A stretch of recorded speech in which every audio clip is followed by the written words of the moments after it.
等会儿让彤彤给海玲姐打电话，都回来聚一聚吧，难得这么人齐。平时大家天南地北分散，也就过年的时候能够都回来聚一聚。这一次孩子们放暑假了，都送孩子回来陪伴老太太，是很难得的人齐。行，那我跟那班臭小子说一声，我在这里看着他们也烦死了，总是打架吵架的，特别是他的孪生儿子，好的时候是真好，打的时候头痛得很。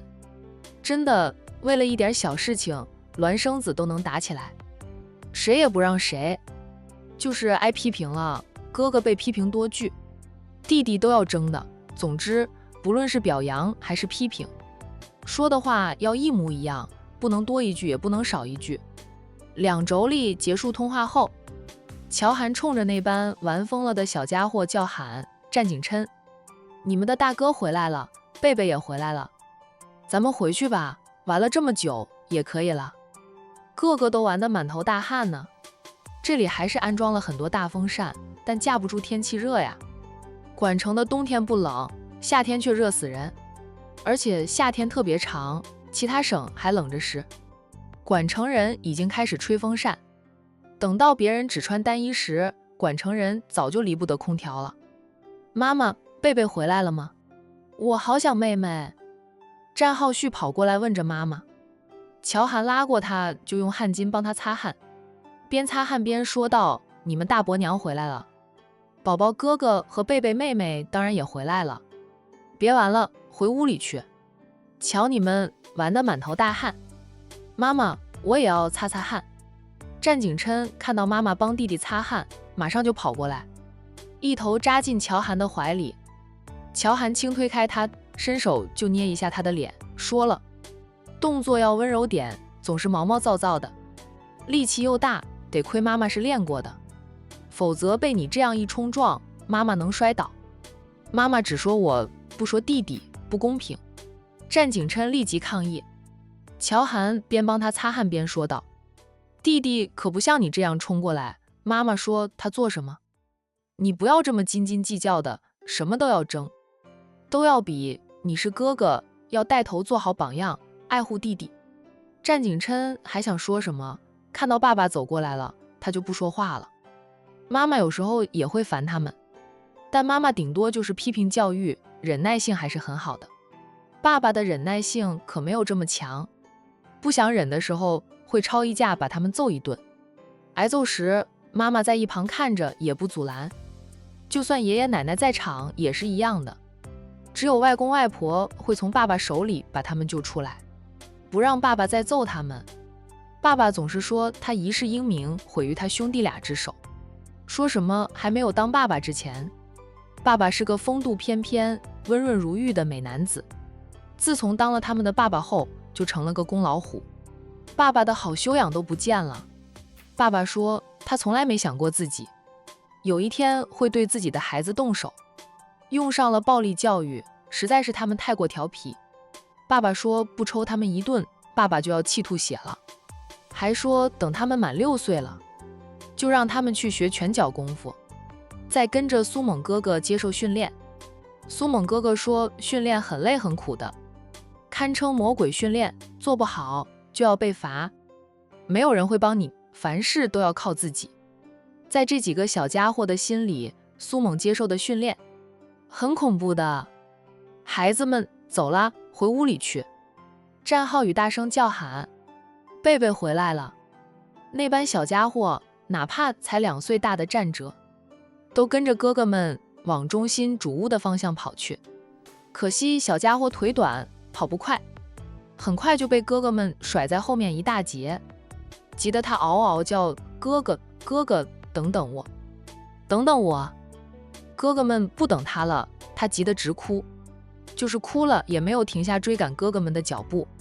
他的保姆上前去抱他，帮他拭泪，安抚得道，哲少，咱们慢慢走，不着急，贝贝小姐既然回来了，就会在家里住下，你晚一点进屋，一样能看到贝贝小姐。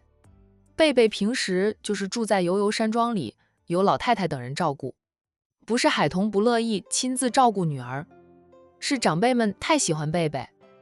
一天不见就要过去看上2回，包括老太太。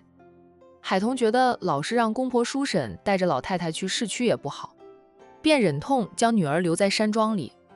公婆可能没有多少带娃的经验，老太太确实有着丰富的带娃经验，况且还有2个保姆专门照顾贝贝的。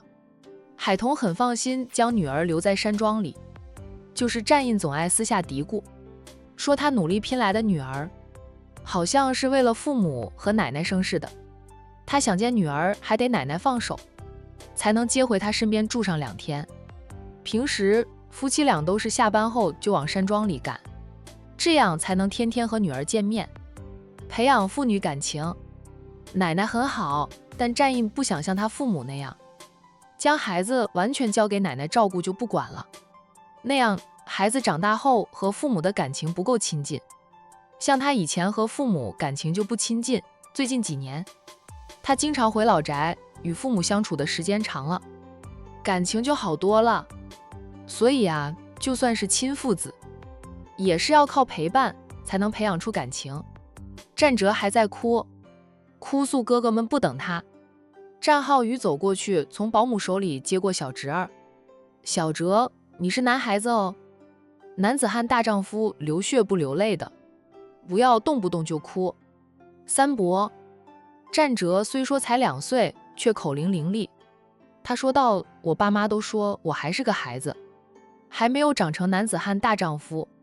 只要他还没有长成男子汉大丈夫，就还可以哭哦。他是真委屈吗？哥哥们不等我，我叫他们等我，他们也不等我。”战哲向三伯控诉着哥哥们的无情。你追啊，我追不上。战哲垮着小脸，他长得跟他爸很像，可以说是一个模子里印出来的。武少奶奶总是说他辛苦怀胎10月，生下来的儿子却像极了战宇，感觉他有点吃亏呢。战宇便跟他说，要不他们生个2胎，2胎说不定就像他了。武少奶奶拒绝了，她还没有嫁入战家就知道战家是和尚庙，不管你生几胎都是带把的。儿子太调皮了。战宇拿兄嫂说事，武少奶奶却说大哥大嫂那是命中有女，他们夫妻俩未必就命中有女。其他嫂嫂都不肯生2胎呢，武少奶奶也是坚决不生。虽然她也很想有个像贝贝一样可爱的女儿，可她不敢去尝试，怕2胎又是个儿子，更怕2胎像三嫂那样一下子来2个儿子，那就头大了。她娘家有生孪生子的基因呢，她妈妈和舅舅就是孪生兄妹，而她妹妹和弟弟也是龙凤胎。武少奶奶刚怀孕时就怕自己1胎2个儿子，好在检查时医生说是单胎，她才放心些。从公婆那一辈的情况来看，武少奶奶是不相信多生几胎就能生到女儿的鬼话。看公婆他们哪一个不是生了至少2个，她公婆还生了4个呢，4个都是儿子，称为4大金刚。战浩宇笑道，等你再长大些就能追上哥哥们了。好了，不哭了哈，三伯抱你回屋里去。好。战哲很快就不哭也不委屈了。等乔涵过来，战浩宇才和老婆大人一起往中心主屋走去。战哲看到严肃的三婶也不怕，伸手就要乔涵抱。为人母了，乔涵依旧是中性打扮，偶尔他难得有时间去幼儿园接送儿子放学，别人看到他还以为他是战景琛兄弟俩的爸爸呢。三伯娘，我好喜欢你。闻言，乔涵忍不住笑，说道：小哲这张嘴啊，像抹了蜜似的，说话甜死人了。你啊，看到谁都说好喜欢好喜欢的，会哄人，跟老五一样。武少奶奶也不是管城人，而是东城邹家的千金。东城离管城车程2个多小时吧，倒是不算远。当初战宇从奶奶那里拿到了邹小姐的基本资料后，就展开了追妻行动，那是连哄带骗才将老婆娶回家。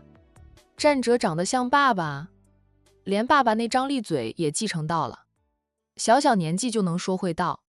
孩子们吵架的话，战哲还能吵赢好几个哥哥呢。目前他也就输给吵架大王战景琛和景旭兄弟俩。我是好喜欢，所有伯娘我都喜欢，伯伯也喜欢。战哲说着老实话，在他的眼里，伯伯和伯娘都很好，也长得很好看。乔涵笑，三伯娘也最喜欢你了。你二哥和三哥能像你这么懂事会说话就好了。战浩宇说道，咱们儿子也不差。是不差，天天吵死人，稍不注意，屋顶都能让他们俩掀翻。战浩宇伸手揽住老婆的肩膀，嘿嘿的笑，这不，把他们送回来吵奶奶，咱们俩能过一段时间的两人世界。暑假长，虽说已经过去了10天，却还有40几天呢。整个暑假，孩子们都会留在山庄里，他们不就可以过两人世界了？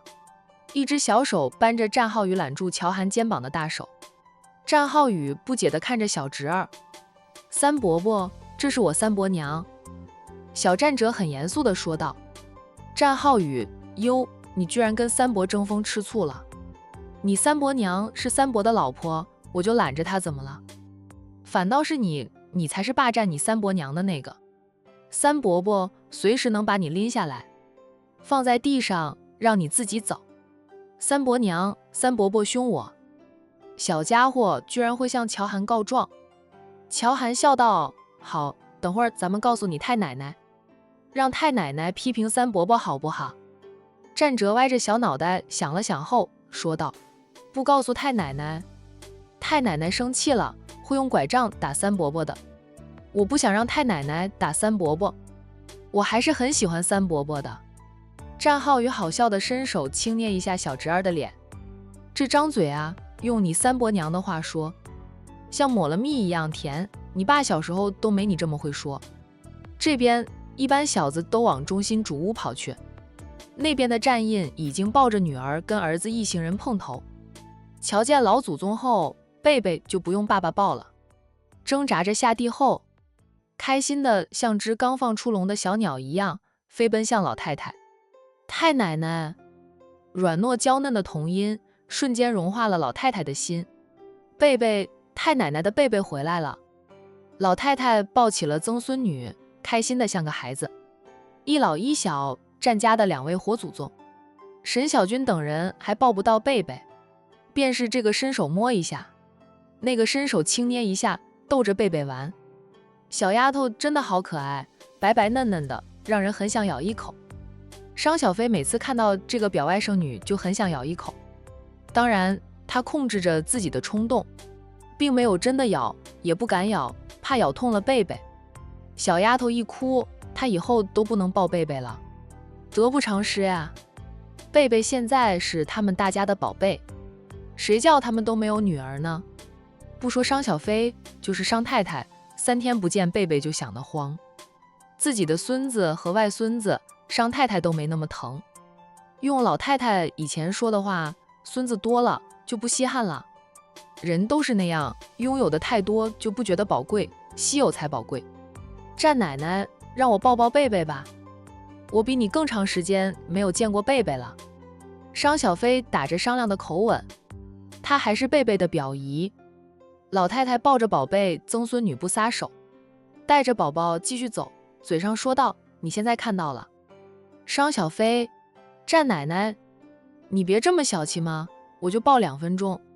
不行，等我抱不到了才能轮得到你们。贝贝还小，不像宝宝那么大了，抱着有重量，老太太抱曾孙女的力气还是有的，她还能抱着曾孙女从河源走回到中心主屋呢。